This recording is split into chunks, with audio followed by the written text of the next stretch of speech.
고린도전서 13장 9절로 13절까지 말씀을 제가 받들어 읽겠습니다. 우리는 부분적으로 알고 부분적으로 예언하니 온전한 것이 올 때에는 부분적으로 하던 것이 패하리라. 내가 어렸을 때에는 말하는 것이 어린아이와 같고 깨닫는 것이 어린아이와 같고 생각하는 것이 어린아이와 같다가 장성한 사람이 되어서는 어린아이의 일을 버렸노라. 우리가 지금은 거울로 보는 것 같이 희미하나 그때에는 얼굴과 얼굴을 대하여 볼 것이요 지금은 내가 부분적으로 아나 그때에는 주께서 나를 아신 것 같이 내가 온전히 알리라. 그런즉 믿음, 소망, 사랑 이 세 가지는 항상 있을 것인데 그 중의 제일은 사랑이라. 이는 하나님의 말씀입니다. 오늘 예배하시는 여러분들 가운데 하나님의 사랑이 갑절이나 역사하시기를 주님의 이름으로 축복합니다. 제가 마스크를 쓰고 있으니까 여러분 의아하게 생각하시는 분이 계실 텐데 어저께 저녁에 코로나 바이러스 감염증 19 중앙사고수습본부 생활방역팀에서 공문이 하나 날라왔는데 거기 10번째 항목에 보면 설교자도 마스크를 착용하라 이렇게 되어 있습니다. 공중 대상으로 송출되는 방송 촬영 시에는 방송 출연이 해당되어서 마스크 착용의 예외 상황으로 인정이 가능한데 우리 교우들을 대상으로 하는 자체 방송은 사적 방송에 해당되기 때문에 그거는 마스크를 쓰라고 거기 써 있어요. 어저께 밤에 받았어요. 그래서 제가 오늘부터는 마스크를 하고 설교를 할 텐데 혹시 잘 안 들리는 분 계세요? 잘 들리세요? 2층도 잘 들리시죠? 대단히 고맙습니다. 제가 조금 천천히 또 힘주어서 이야기를 하려고 애를 쓰겠습니다. 날씨가 많이 차가워져서 코로나19가 정말 확산되기가 좋은 계절이 왔습니다. 지난 13일이 금요일이었는데 그날부터는 다중이용시설에서 마스크를 착용하지 않으면 과태료 10만 원 부과한다. 여러분 다 뉴스를 통해서 보셨을 텐데 예배당도 여기에 해당이 됩니다. 지금까지 참 불편하게 여러분 잘 참아주시고 협조해 주셔서 너무 감사드리는데 이게 빨리 끝났으면 좋겠는데 그렇지 않죠. 백신이 3상 실험을 마쳤다고 그게 뭐 한 90%가량 되는 거라고 소식이 왔어도 그게 우리한테까지 백신이 오려면 내년 봄은 훨씬 지나야 될 것 같아서 이번 겨울은 여전히 우리가 코로나하고 같이 사는 방법을 연구해야 될 것 같습니다. 어찌하든 방역수칙이라도 최대한 잘 지켜서 나 자신과 우리 가족과 우리 이웃들 그들에게 건강한 겨울을 함께 보낼 수 있는 지혜가 있었으면 좋겠습니다. 지금 우리가 감리교회는 무엇을 믿는가에 대해서 8가지 항목을 쭉 봐왔는데 기억하시겠지만 첫 번째는 하나님에 대해서, 두 번째는 예수 그리스도에 대해서, 세 번째는 성령님에 대해서, 네 번째는 우리의 사죄와 은혜에 대해서, 다섯 번째는 성경에 대해서, 여섯 번째는 교회에 대해서. 지난주에는 누가 내 어머니며 내 형제냐 그 말씀 속에서 형제됨, 하나님 앞에 형제됐다는 게 무엇인가에 대한 말씀을 여러분과 나누었습니다. 오늘은 이 시리즈 설교의 마지막 시간으로 종말과 완성에 대한 이야기, 그리고 이것이 우리에게 사랑의 눈으로 바라볼 때 어떤 접합점이 있고 어떤 부분을 우리가 집중적으로 감당해야 될 것인지를 살펴보려고 합니다. 여러분 매주 예배 때마다 우리가 고백하는 사도신경 있잖아요. 거기에 7번째 항은 예수님에 대한 설명을 쭉 하다가 예수님이 결국 저리로서 그 하늘나라로부터 산자와 죽은 자를 심판하려고 오실 거다. 이거 우리가 믿는다는 거고요. 맨 마지막 부분 11번째와 12번째에는요. 우리의 몸이 다시 사는 것, 부활, 몸의 육신의 부활과 또 12번째 영원히 사는 것을 믿습니다. 라고 사도신경은 고백하고 있습니다. 이것을 우리 감리교회 교리적 선언과 신앙 고백에는 우리는 의의 최후 승리와 영생을 믿노라 라고 고백했고 신앙 고백에 우리는 예수 그리스도의 재림과 심판, 우리 몸의 부활과 영생, 그리고 의의 최후 승리와 영원한 하나님 나라를 믿습니다. 라고 고백하고 있습니다. 제가 아직 철이 없을 때 제게 걸려 넘어지는 질문을 하는 사람들이 참 많았어요. 예수 믿는다고 하니까, 목사가 됐다고 하니까 저를 보고서 천국 가봤냐? 그래요. 또 제가 목회 초기에는요, 천국 갔다 온 사람들이 그렇게 간증집을 많이 냈어요. 갔다 보니까 무슨 펄시 콜레 박사를 시작을 해갖고 그냥 무슨 갔다 오니까 거기가 어떻고 저쩌고 한참 말을 써놓았는데, 개인적인 체험이니까 그거에 대해서는 제가 말을 안 하겠는데, 저를 보고서 너도 천국 갔다 왔냐 그러는 거예요. 그래서 제가 뭐라고 대답했는지 아세요? 내가 천국 갔으면 안 왔다 임마. 성경에 써 있는 것만 봐도 거기가 얼마나 좋은 데인데 내가 거기 가면 다시 오겠냐 여기. 그렇게 대답했던 일이 있습니다. 사실 천국 간다고 하는 것, 그래서 우리가 종말을 맞이한다고 하는 게 이게 쉬운 일이 아니잖아요. 근데 한번 결정되면 돌이킬 수도 없는 것이고, 그러나 그때까지의 우리의 삶, 와서 가는 삶을 사는데 그 시간 동안에 우리가 그 종말에 대해서 어떤 이해를 가지고 살아야 되는지 대단히 중요한 것입니다. 성경 66권을 한 절로 딱 뽑으라고 그러면 요한복음 3장 16절, 하나님이 세상을 이처럼 사랑하사 독생자를 주셨으니 이는 저를 믿는 자마다 멸망하지 않고 영생을 얻게 하려 하심이라 그랬죠. 멸망하지 않고 영원한 생명을 얻게 하시는 거, 이것이 복음의 정수라는 거예요. 마틴 루터는 이것을 아예 작은 복음이라고 그랬고, 복음서들 속에 있는 복음이다, 복음의 알맹이다 라고까지 말하는 사람들이 있습니다. 사실 모든 세상 만사도 끝이 좋아야 좋은 것 같이 결국 우리가 영생을 얻는다, 이것을 다른 말로 천국 간다 라고 표현하는 것이 복음입니다. 그러면 멸망치 않고 영생을 얻는다고 하는 그 뜻은 과연 무엇입니까? 단순히 우리가 언젠가 그 때를 다 만날 텐데 죽은 다음에, 혹은 그 전에 예수님이 오셔서 우리가 천국에 가가지고선 거기서 그냥 걱정거리도 없이 행복하게 모든 것이 다 좋게만 영원토록 사는 거, 그게 전부냐?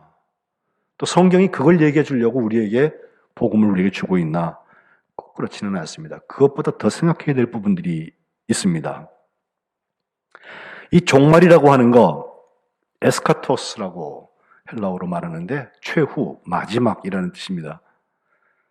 그것은 마지막에 일어날 일들에 대한 것만 우리에게 설명하는 것이 아니라 그 종말과 함께 새로운 세계가 우리에게 도래한다는 메시지를 주고 있는데, 그것이 한 개인의 마지막이 되었건, 아니면 어떤 시대의 마지막이 되었건, 어떤 세상의 그 전체적인 종말, 멸망하는 종말이었건, 결국은 하나님 나라가 도래하는 것으로 연결된다고 성경은 분명히 말합니다. 이 종말론이라고 하는 것을 17세기의 루터교 신학자였던 아브라함 칼로비우스라고 하는 사람이 처음 종말론이라는 말을 쓰기 시작한 다음부터 지금까지 종말론 하는데, 거기에서 다루는 주제들은요 대체로 그렇습니다. 사람이 죽으면 그 다음에 어떻게 되나? 세상에 천국이 지옥이 있는 거냐? 예수님이 재림하신다고 하는데 그 재림과 함께 우리에게 죽은 자가 부활한다는 건 또 뭐고, 부활의 몸은 또 무엇이냐? 또 예수님이 재림하셨을 때 우리가 휴거된다, 성도들이 들림받아서 올라간다고 하는데 그건 무슨 뜻이냐? 또 마지막 때에 대환란이 있고 천년왕국이 있는데 전천년왕국설, 후천년왕국설 해갖고 천년이 어디에 있느냐에 대해서 뭐 굉장히 의논거리가 많아요. 또 결국 최후의 심판이 일어나게 되는데, 뭐 대접을 쏟기 시작해갖고 계시록에 보면 계속해서 나오지 않습니까? 그 이후에 새 하늘과 새 땅이 우리에게 와서 우리가 오늘 교독한 대로 새 예루살렘 성에 우리가 주민이 된다라고 하는 거예요. 근데 이 많은 복잡한 담론 속에서 우리가 정말 잘 봐야 되는 게 하나 있는데, 종말론에 건강하지 않고 종말론에 확신이 없으면 이단들의 먹이가 되기가 딱 좋습니다. 이단들이 종말론, 우리가 증명할 수 없는 부분들이 많기 때문에, 하나님의 신비 속에 있고 하나님의 계획 속에 있는 부분이 많기 때문에 그걸 가지고 사람들 자꾸 채가요. 주의할 것 세 가지만 제가 말씀드리면, 첫 번째, 그 종말 혹은 하나님의 완성은 도적같이 온다는 거예요. 우리가 기대하고 준비된 시간, 약속한 시간에 오는 게 아니라 우리가 모르는 때에 온다는 거예요. 때와 장소를 말하면 반드시 이단입니다. 언제, 어디서, 몇 월 며칠 날, 성민교회에서 이렇게 말하면 제가 이단이 되는 거예요. 예?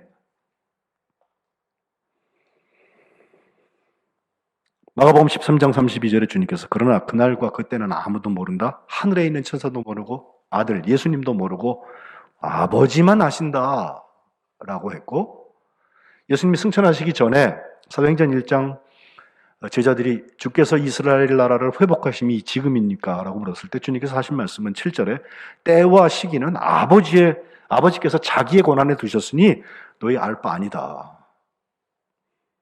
다만 마태복음 24장에 보면은 예수님께서 이 마지막 때 앞에 사인을 주세요. 징조가 있다라고 했는데, 그 징조의 내용은 역사가 진행되는 동안에 계속해서 우리가 경험하는 것들 중에 하나입니다. 지금도 이것은 계속되고 있어요. 사람이 미혹시킨다. 3절부터 보면 난리가 있고 난리에 대한 소문이 있다. 민족과 나라가 일어나서 서로 대적하고, 이거 전쟁이죠. 그 다음에 기근이 있다. 우리나라는 지금 기근으로 굶어 죽는 이들은 우리가 보기 어려운데 아직도 지구 촌락에 식량 부족된 지역이 얼마나 많습니까? 그리고 지진이 있다. 지진은 우리나라도 이제 슬슬 흔들리기 시작하잖아요. 이런 자연현상을 비롯하여서 좀 남의 일처럼 바라보고 있는 그런 역사적인 사건들 말고 마태복음 24장 9절 이후에 보면 우리에게 직접 관련되는 얘기들이 나오는데, 그때에 사람들이 너희를 환난에 넘겨준다. 너희를 심지어 죽인다.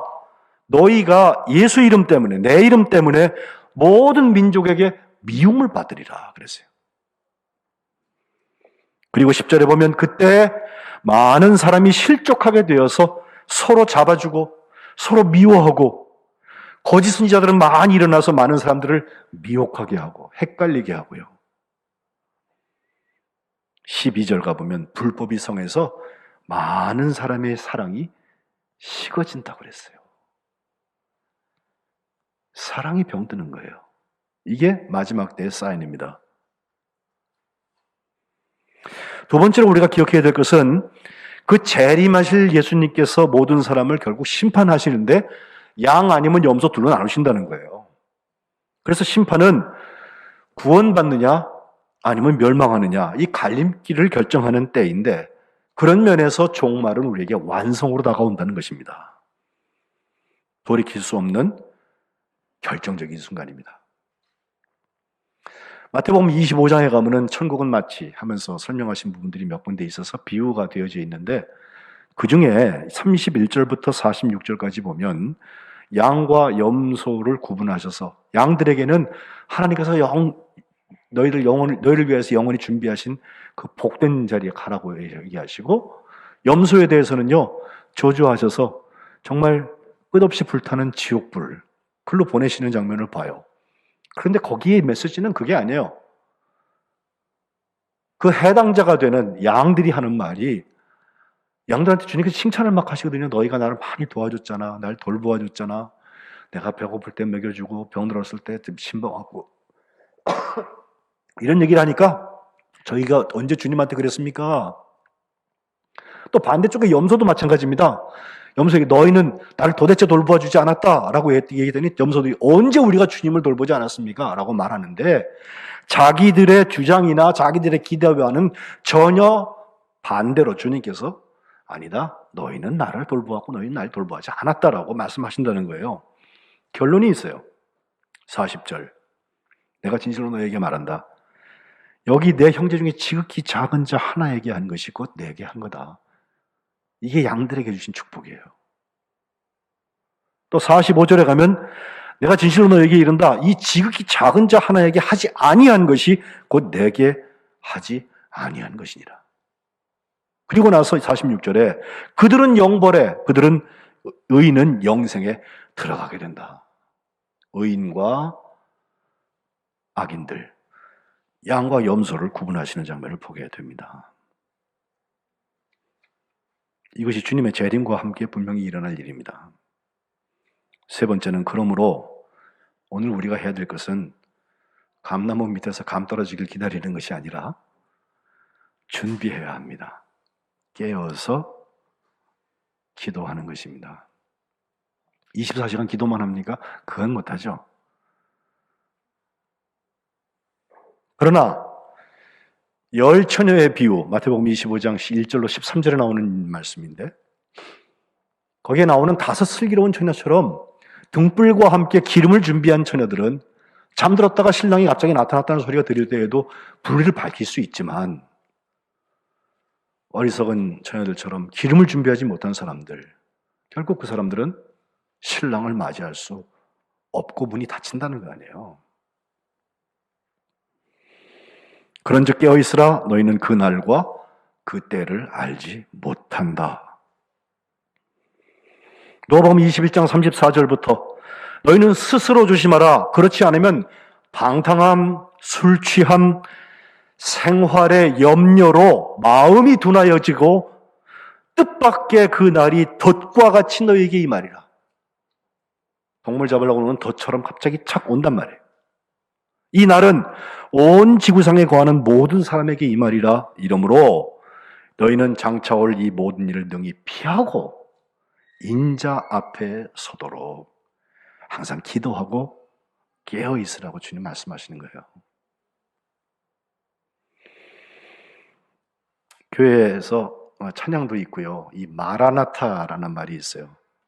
이게 한 단어로 된 게 아니라 2 단어로 아닌데 마란, 아타라고 보는 게 대체적인 정설인데, 아람어로 보면요, 그게 주님 오셨다, 오고 계시다, 오실 거다, 다 해석이 가능한 얘기예요.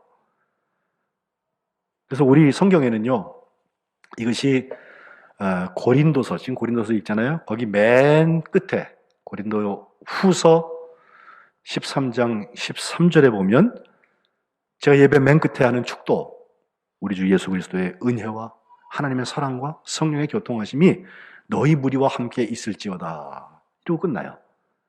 그런데 고린도 전서가 끝나는 고린도전서 16장에 가보면 21절에 나 바울이 친필로 너에게 문안한다 하면서, 만일 누구든지 주를 사랑하지 아니하면 저주를 받을지어다. 우리 주여 오시옵소서. 이 우리 주여 오시옵소서가 마라나타예요. 딱 한 번 나옵니다. 그런데 이걸 잘 읽어보면요, 대단히 무서운 얘기예요. 우리 주님이 오시니까 그때까지 주님을 사랑하지 않는 사람은 저주받는다. 이렇게 읽을 수 있어요. 우리는 마라나타 마라나타 하면서 주님 오실 때 성도들이 다 주님을 영접하기 위해서 일제히 천국의 찬송을 부르는 것처럼 마라나타를 생각하고 있는데, 사실은 주를 사랑하지 않는 사람들은 저주를 받을지어다. 우리 주님 오셨다. 여러분을 협박하고 싶은 마음 조금도 없습니다. 다만 한 가지 스스로 물어보세요. 주님이 오실 때 내가 마라나타, 주님 오시옵소서라고 외칠 만큼 나는 정말 주를 사랑하는가? 주님을 사랑하는 그 일들이 내 일정 속에 기록되어 있는가?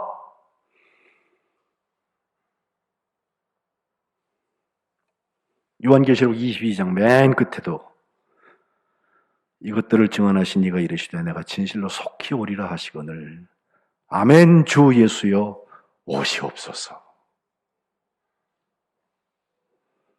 주님을 기다리는 사람들이 하는 고백이에요. 감리교를 시작하신 존 웨슬리 목사님께 한 부인이 찾아가서 이런 엉뚱한 질문을 해요. 내일 밤 12시에 웨슬리 목사님이 하나님의 부르심을 받는다면 지금부터 그때까지 무엇 하실래요? 라고 물어봤어요. 웨슬리가 말 그대로 이렇게 대답합니다. 부인, 왜요? 나요? 지금 계획한 그대로 할 거예요.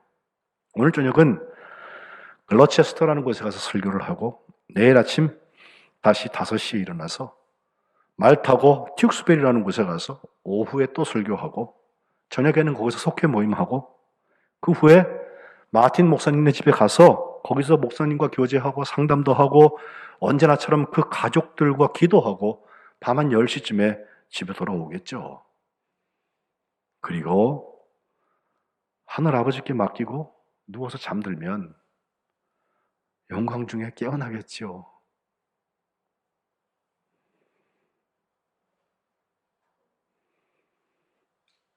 마라나타를 외칠 수 있는 사람들, 깨어 있어서 준비하는 사람들입니다. 오늘 본문으로 돌아와서 오늘 저는 10절에 나오는 온전한 것이라고 하는, 이게 지금 사랑장이잖아요. 고린도전서 13장이.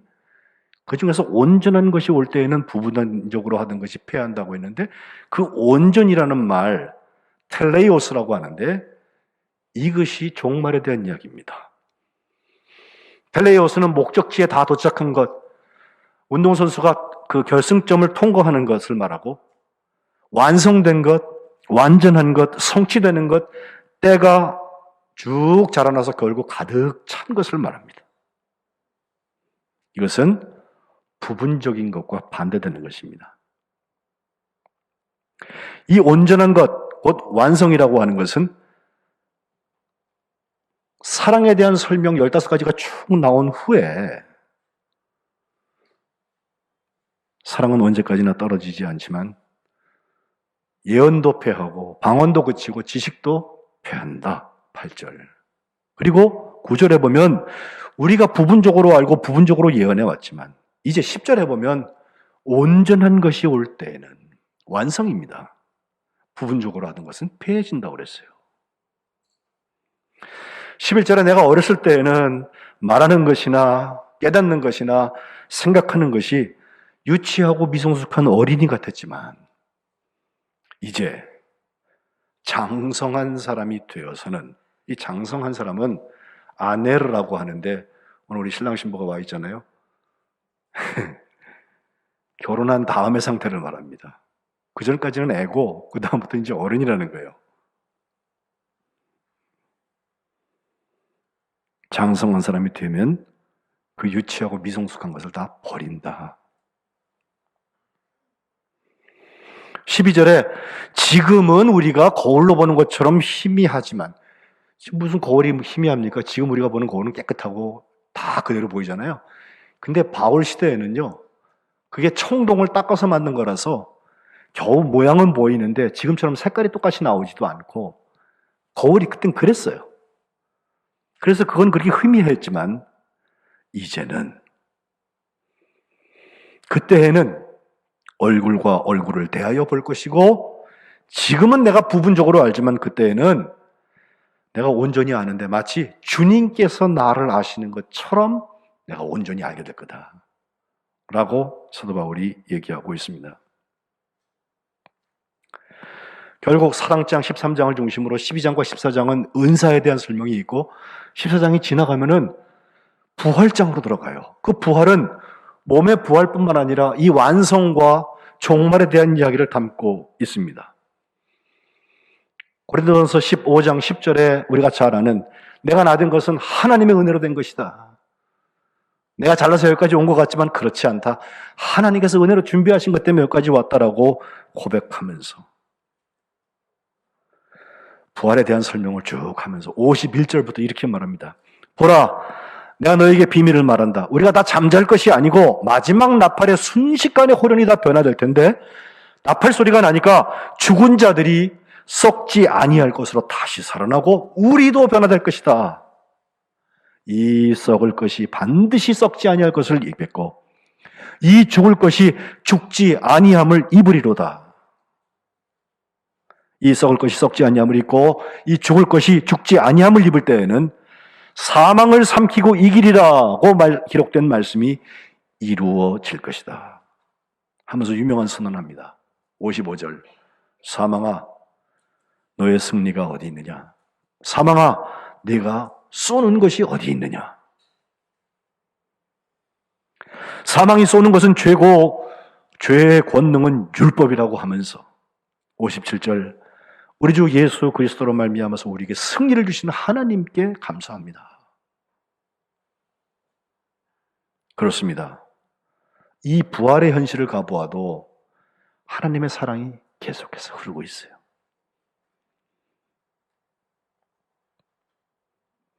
예수님도 신약 성경에 보면 이 텔레오스라고 하는 온전함에 대한 말씀을 2번 설명하신 일이 있는데, 첫 번째 것은 산상수훈 중에 마태복음 5장에 내 원수를 사랑하라 그 말씀을 주시면서 하신 말씀인데, 5장 48절에 보면 그러므로 하늘에 계신 너희 아버지의 온전하심 같이 텔레오스 너희도 온전하라.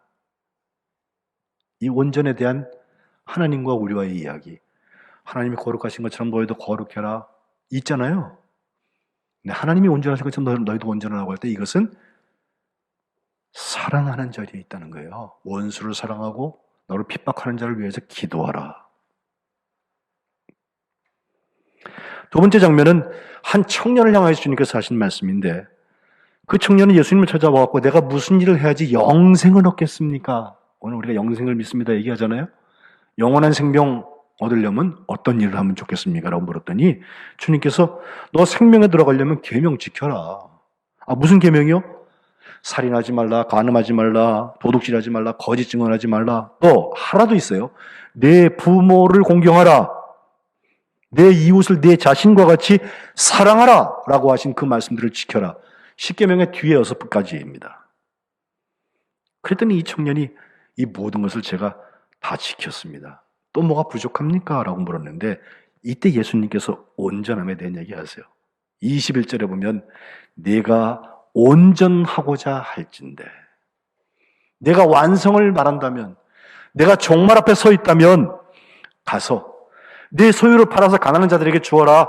그리하면 하늘에서 보화가 내게 있으리라. 그리고 와서 나를 따르라 라고 초청하세요.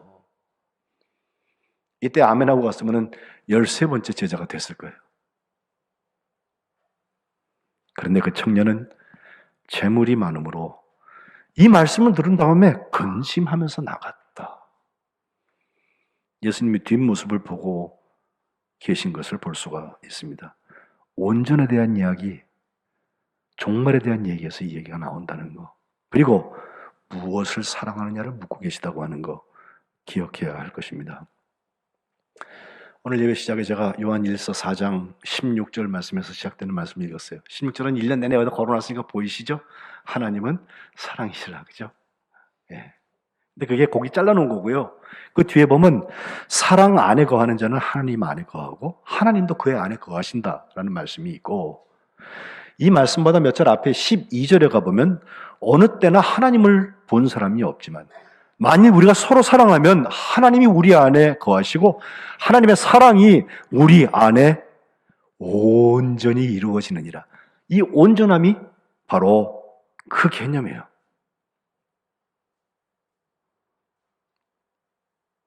또 17절에 가보면 이로써 사랑이 우리에게 온전히 이루어진 것은, 역시 온전입니다, 우리로 심판날에 담대함을 가지게 하려 함이니 주께서 그러하신 것 같이 우리도 이 세상에서 그러하다. 심판 때에 담대함을 갖는 사람, 종말 아니에요. 구원받은 사람들 아니에요. 그 사람들은 사랑의 자리에 서 있다는 거예요.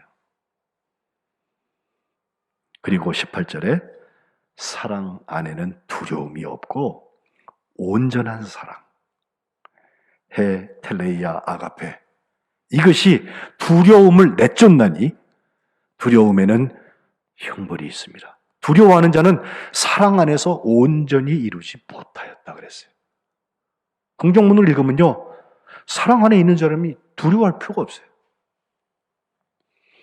여러분, 결혼하기 전에 아내는, 처녀 때는 아름답고 연약하고 내가 도와줘야 되는 사람으로만 보여졌는데, 결혼한 다음에 어느새 시간이 지나가고 아이를 낳고 나니까요, 저보다 더 담대한 거 있죠. 예, 저는 뭐 무서워서 못하고 있는 걸 아내는 척척척 가서 탁 잡기도 하고 뭘 집어넣어서 빼기도 하고요. 예. 어머니의 사랑, 온전한 사랑은 두려움이 없습니다. 나는 예수 믿어 교회 등록되어 있고 주일마다 예배드리고 교회에서 나름 하라는 거 다 하고 있고 나름 직분도 있고 몇 대째 예수 믿는 집안에 살아. 유아세 주시냐? 다 제 얘기예요. 그렇게 말한다고 해서 구원의 조건이 되지 않습니다. 진짜 예수 믿는 사람은 사랑의 열매를 맺을 때 그 자리에서 알게 돼요. 다른 건 몰라도 사랑하지 못하고 이 세상을 떠나게 된다면 정말 아쉽고 안타깝고 억울할 것 같아요. 그래서 아직 기회가 있을 때 그 사랑의 현장을 열심히 가꿀 일입니다. 이것을 오늘 본문 13절, 잘 알려진 말씀이죠. 노래로도 나오잖아요. 그런즉 믿음, 소망, 사랑 이 세 가지는 항상 있을 것인데 그 중에 제일은 사랑이라고 결론 짓고 있습니다. 제가 연구했던 에밀 브룬너라는 신학자는 스위스의 쭈리히라는 도시에 프라우민스터라는 큰 교회가 있는데 거기에 정말 유명한 설교가가 되어서 그 스위스에는 그런 거 없어요. 근데 그가 설교할 때는요, 복도에까지 의자를 놓고 다 앉아서 예배를 드렸다고 그래요. 가득 찬 자리에 설교를 하는데 한번 이 말씀을 이렇게 풀었어요. 여러분, 믿음, 소망, 사랑 이 세 가지가 항상 있다고 하는 게 무슨 뜻입니까? 이 세상에서는 항상 있으면 있는 거지 뭐 이렇게 생각할지 모르지만 천국에서 한번 보십시오. 천국에서. 자, 믿음이라는 거 우리가 믿고 구원받아서 천국 가는 거 아니에요? 천국 가면요, 믿고 온 사람들이 다 있으니까 그 사람들에게 더 이상 믿음 필요 없어요. 다 믿는 사람들인데 뭘 그래. 소망, 세상의 소망 중에서 가장 좋은 소망이 있다면 그건 천국 소망 아니에요. 제가 천국 가면 다시 오겠냐라고 말하는 거 아니에요. 그러니 천국에 가면요, 우리의 소망이 다 이루어진 거예요. 더 이상 소망이 없어요. 뭘 바라긴. 주님하고 있으면 돼요. 그런데 사랑이라는 것은 하나님이 사랑이시기 때문에 천국에서도 여전히 필요한 것입니다. 이런 논리로 설명하는 것을 제가 보았어요. 여러분, 영원한 생명은 결국 사랑입니다. 종말 그리고 완성의 열쇠는 결국 사랑에 있습니다. 주님이 우리에게 베푸셨던 그 희생과 용서와 나눔의 사랑으로 우리가 온전한 열매를 맺는 그 자리는 하나님의 완성이 열려지는 축복의 문이 될 것입니다. 우리 거룩한 백성들이 이와 같은 종말론, 하나님의 온전하심, 그 가운데에서 우리가 생각지도 못했던 하나님의 은혜의 사건들을 경험하시기를 주님의 이름으로 축복합니다. 기도하겠습니다. 하나님, 저희들에게 종말과 완성이 있음을 오히려 감사드립니다. 도적같이 온다 하셨고 그때를 아무도 모른다 하셨사오니 저희가 양과 염소를 구분하시는 그날을 준비하는 깨어있는 삶을 살게 하여 주옵소서.